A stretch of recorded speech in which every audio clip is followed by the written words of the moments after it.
Panama versus Uruguay. That's today's topic. Taxes, lifestyle, culture, expectations, everything you need to know to make an informed decision of whether Uruguay or Panama is the right choice for you. Hello, my name is Javier Correa and I'm an enrolled agent in the US, and I'm also the tax director here at the Rothbard Group, where we help entrepreneurs and investors mainly from North America, the US and Canada, relocate to Latin America.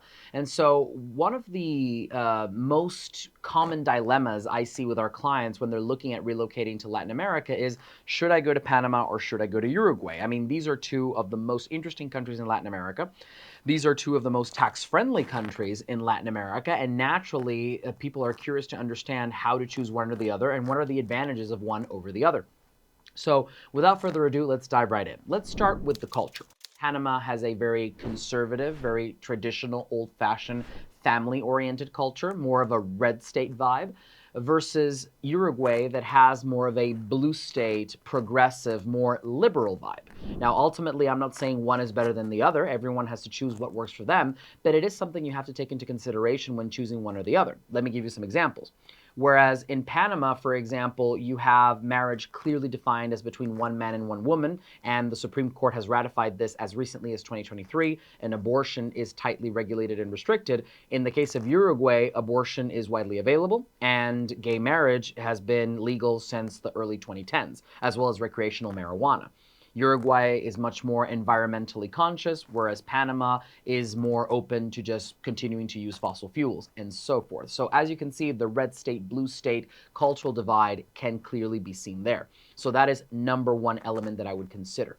Number two is the weather. So Panama is definitely much warmer than Uruguay. So I was in Uruguay over the summer, the southern summer. So we're talking about the months of November, December, January, February. So the warm months in the southern part of South America. And while it does get to a warm temperature, it's definitely not as warm and not as hot and humid as Panama.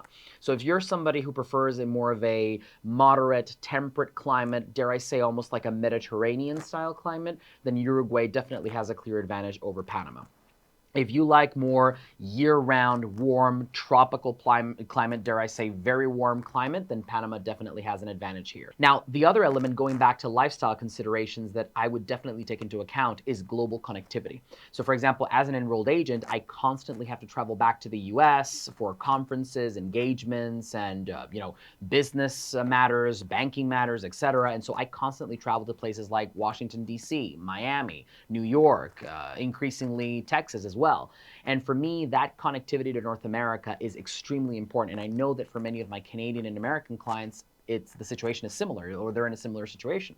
So when you're living in Uruguay, you're essentially far away from it all. You're only close to your neighbors, Argentina, Brazil, maybe Paraguay, but that's about it. If you're somebody who constantly travels to North America in particular, again, Panama is going to have a very clear advantage over Uruguay in terms of the connectivity, flight availability, cost of flights, all those kinds of things. Now, let's talk a bit about consumer conveniences, because I think that is also something very important when you are making a decision as to where to relocate. So Panama is very well equipped when it comes to North American consumer conveniences. And I mean North American brands, shopping malls, SUV culture, large houses, big apartments, modern amenities, Amazon almost with same-day delivery. I mean, you get same-day delivery in Miami and then they forward it to Panama maybe one additional day or 2 additional days max. So when it comes to replicating North American consumer conveniences, Panama has a clear advantage over Uruguay.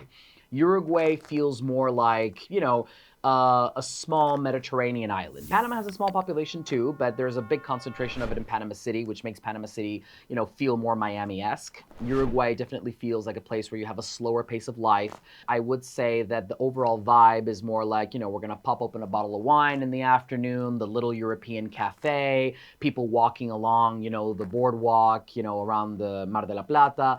So, it is much more of a slower Mediterranean type, very Italian, Southern French almost kind of lifestyle. In fact, if you take a look at Punta del Este in Uruguay, they call it the Monaco of South America. So from a lifestyle perspective, Panama, you're getting more Texas, Miami. Uruguay, you're getting more Mediterranean island. Again, up to you to decide. Then if we talk about, expectations in terms of meeting people in either country, right? I think that's also something very important because a lot of my clients, when they travel, and even myself, when I was traveling through South America, I was in Argentina and Uruguay, and then ultimately decided to settle down here in Panama. One of the things that I focused on was, well, how easily can I make new friends? How easily can I meet a girl to potentially date? And so, when you look at that, I would say Panama and Uruguay are very different. Uruguay has an older population, so you do see people more into their golden years in Uruguay, fewer younger people definitely there. Panama has a younger population, so that does make a difference. In addition to that, I think Uruguay has more immigrants, and by that I mean people who came from Europe. You have a huge population of Italians and Swiss and German people who settled down in Uruguay, and their descendants are still there.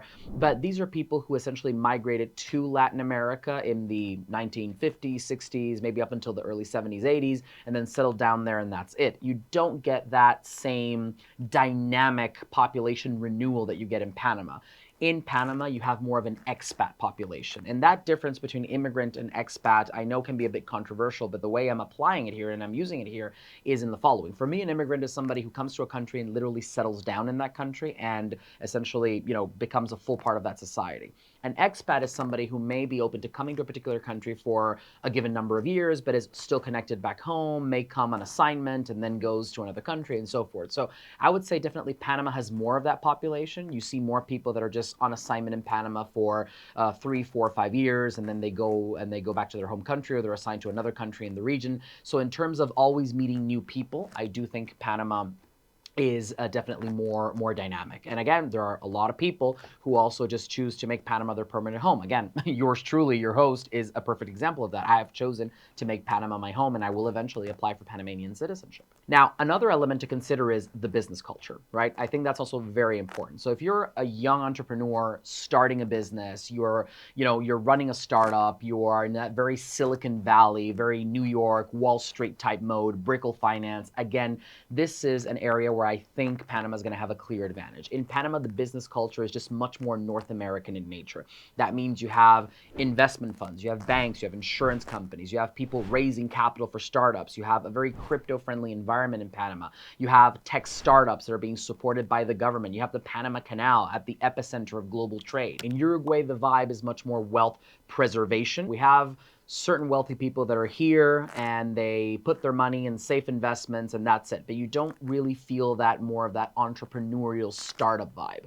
And what I mean by that showing in the architecture is that Uruguay just overall feels more dated. You have beautiful architecture, don't get me wrong. You have some beautiful houses, great country manners. I mean, some of the most beautiful architecture I've seen in Latin America. But at the same time, I feel like I'm in, turn of the century France or something, France of the early 1900s or Italy of the early 1900s. And in fact, some of the most beautiful buildings date to exactly that, the 1910s, the 1920s maybe, at the most. Whereas in Panama, you see breathtaking skyscrapers that rival those of Miami. You can have dinner overlooking the water, in a super modern setting. So again, it depends on you, what you prefer, but I definitely think that if you're on the younger, more modern side, Panama is going to offer more advantages. When it comes to immigration, I do think Uruguay has certain advantages. I will say, based on my experience as an international tax practitioner and somebody who's been involved in the global mobility industry for many years now, is that Uruguay will give you a cleaner, more straightforward, more direct, and faster path to citizenship. In Uruguay, citizenship is more automatic. If you meet the criteria, you apply, you get your passport, and you're pretty much good to go. In Panama, it's more of a discretionary process, which means that you have to be a permanent resident for 5 years. The only visa that leads to permanent residence right away is the qualified investor visa, unless you have a pension, but not all of us qualify for that one. So unless you have a pension and you can just prove it and you go for the pensioner visa, it involves making a good investment into Panama in order to get that. So after 5 years, you can apply for citizenship in Panama, but you still have to wait for the president to actually sign your naturalization authorization, and it takes a while for that to happen. So if your objective is a quick passport, Uruguay definitely wins. Now, when it comes to pure residence, I also think Uruguay has advantages because in Uruguay, you can get residence by just showing income, for example, under the rentista visa, right? In Panama, unless you're a pensioner, you really don't have a straightforward path to residence. I mean, you do have the digital nomad visa, fair enough, but that is only valid for 9 months, renewable for another 9 months, but you're not getting a path to temporary or permanent residence or citizenship in Panama. So in Panama, if you really want to establish roots, you have to invest. There is really no other way unless you're a pensioner. In Uruguay, it is more straightforward to be able to establish roots, even without necessarily having to invest a lot of money from the immigration perspective. Now that brings us to my favorite topic by far, which is taxes. So I know taxes can be boring for a lot of people, but they are a necessary evil. You have to understand what the tax implications are when you move to another country. And here I think Panama has a clear advantage. Panama has a black and white territorial tax system, no questions asked. Foreign source income is not taxed. Local income is taxed. And they have a very clear definition of what qualifies as foreign source income, what qualifies as locally sourced income, with only a couple of very edge cases maybe being in the gray area. But generally speaking, Panama makes it very clear what is taxable, what is not taxable.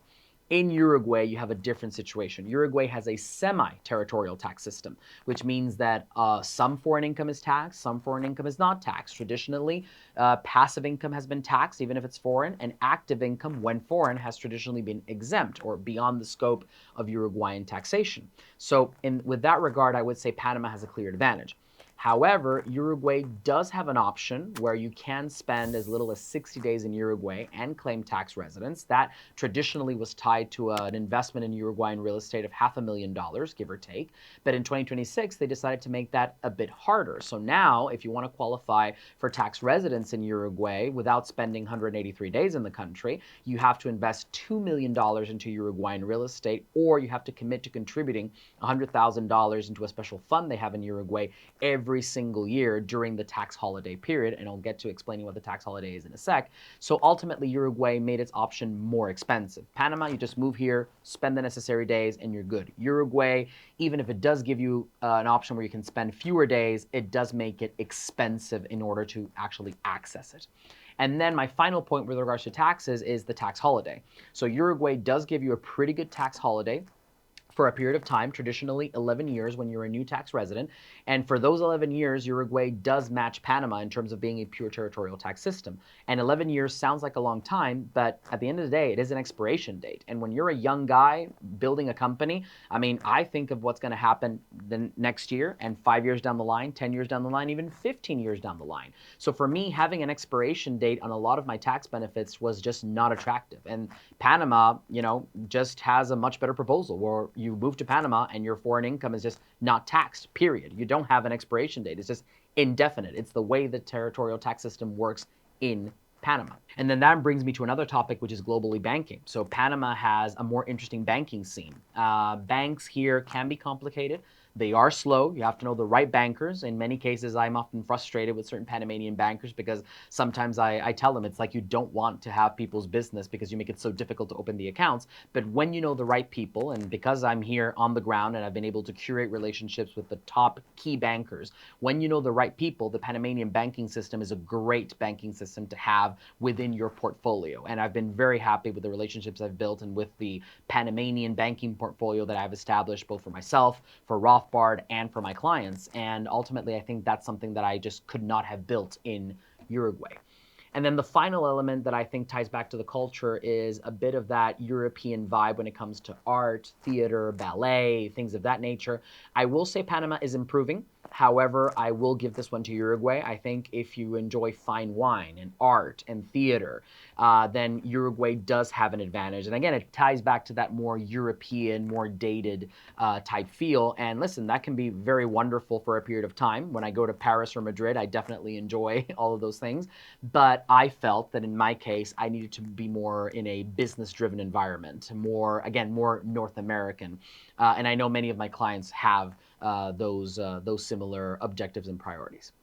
So there you have it, folks. I think this was a very clear rundown and a very clear list of the advantages and disadvantages that you can find in both Panama and Uruguay. Obviously, this list is not, is not the be-all and end-all. I think there are individual facts and circumstances that should always be taken into consideration to determine exactly where you should go. But overall, I hope this video really helps you understand the situation better and helps you make a more informed decision. And if you want to discuss this further and in more detail, particularly on the tax and global mobility front, then we'd be happy to service you.